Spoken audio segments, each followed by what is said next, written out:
da série de livros de romances de Emmanuel, Renúncia, psicografia de Francisco Cândido Xavier, pelo Espírito Emmanuel. No dia seguinte, Cirilo regressou a Paris, transbordando esperanças. Se o tio bem lhe orientara o espírito quanto ao que lhe competia fazer, ele melhor executou seus conselhos.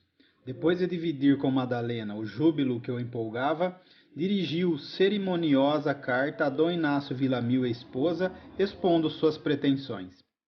A nova produziu grande sensação na vivenda de Santo Honorato.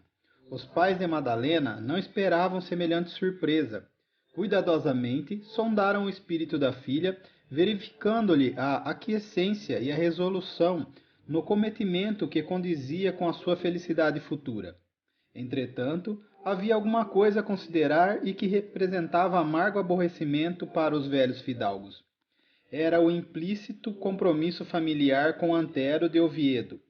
Dona Margarida e Dom Inácio sentiam sinceramente o fato de serem compelidos a apresentar ao sobrinho uma negativa inesperada e demolidora de todos os seus sonhos de rapaz. Ambos os consideravam qual outro filho adotivo. No entanto, não seria possível contrariar as inclinações de Madalena, que nunca lhes causara o menor pesar. Altamente preocupados, os bondosos velhos esperaram a primeira oportunidade para conversarem a sós com o sobrinho, o que se verificou 2 dias após o recebimento da carta de Cirilo. Madalena ausentara-se a essa circunstância e dava ensejo a entendimentos desejáveis e justos. Dom Inácio, nessa noite, tratou o rapaz com maior compreensão, não sabendo como abordar o assunto. Dona Margarida, muito carinhosa, observando que o marido titubeava e vacilava, fixou os olhos serenos no sobrinho e falou: Meu filho, hoje temos uma notícia a dar-te. Madalena foi pedida em casamento por Dom Cirilo da Vaimporte. Antero fez-se pálido e respondeu rudemente: Coisa estranhável, na verdade, porque espero minha prima desde a infância. No entanto, continuou Dona Margarida com voz pausada: Madalena está de acordo e não podemos nem devemos contrariá-la. Antero levantou-se, passeou nervosamente pela sala e observou exaltado: É uma ingratidão. Onde está meu tio, que não lhe fez sentir a sua autoridade, capaz de varrer do seu caminho esse irlandês audacioso, sem títulos e sem dinheiro? Nominalmente citado, Dom Inácio respondeu: Madalena nunca me deu mais leve aborrecimento, e a autoridade apenas se exerce com aqueles que a desrespeitam. Esse casamento, porém, é um absurdo, exclamou Antero fora de si. Quem poderá decifrar os mistérios do coração, meu filho? Atalhou Dona Margarida afetuosamente. E a discussão acendeu-se. A custo, o rapaz sentou-se ao lado da velha tia, atendendo-lhe aos apelos carinhosos, mas tanto manifestou seus pensamentos de inconformação e de ironia que Dom Inácio foi dominado por violenta irritação. Ouvindo certas palavras mais ásperas do tio, o rapaz retrucou com acrimônia: Não posso conferir tamanho direito às suas opiniões. Afinal de contas, o senhor tem débitos bem pesados para comigo, antes de considerar qualquer privilégio ao irlandês miserável que me anula as esperanças. Dom Inácio Villamil esboçou um gesto de justa indignação e revidou: Sei que te devo dinheiro, mas não desconheces que nos deves os cuidados da educação. Supões acaso que te criasse em nossa casa a poder de brisas e votos brilhantes? Se reclamas aquilo que te devo em escudos, como te poderia pagar com as coisas privativas do coração de minha filha? O rapaz recebeu a reprimenda ríspida, mal se contendo para não agredir o velho tutor, que lhe falava e gesticulava grandemente irritado.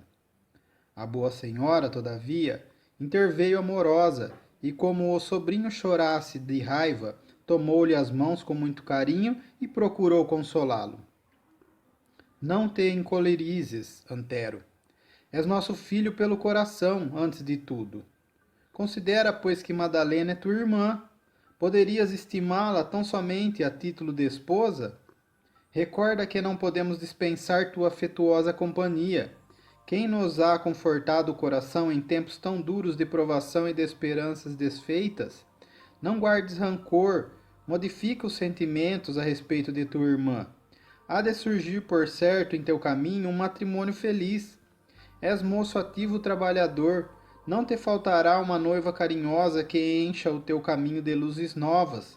Tudo será uma questão de tempo e boa vontade. O rapaz, apesar da paixão doentia que lhe enchia o cérebro de odiosas preocupações, amava singularmente a velha tia, a única alma que lhe havia proporcionado na orfandade carinhos e afagos maternais.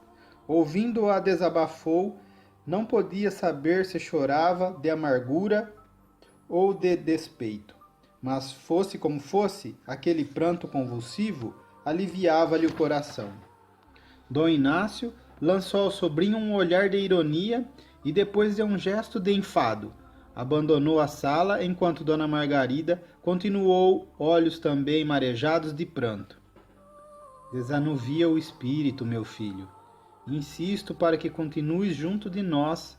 Pediremos a Dom Cirilo resida nesta casa após o consórcio, e quando te resolvas a organizar tua casa, permanecerás igualmente em nossa companhia até que me feches os olhos para sempre. Se Deus me der vida, Antero, consagrarei minha velhice aos teus filhinhos, que serão meus netos pelo coração. Acostuma-te, pois, a encarar Madalena de outro modo. Não odieis Dom Cirilo, a quem os sonhos de moça de Madalena alegram um noivo amado neste mundo.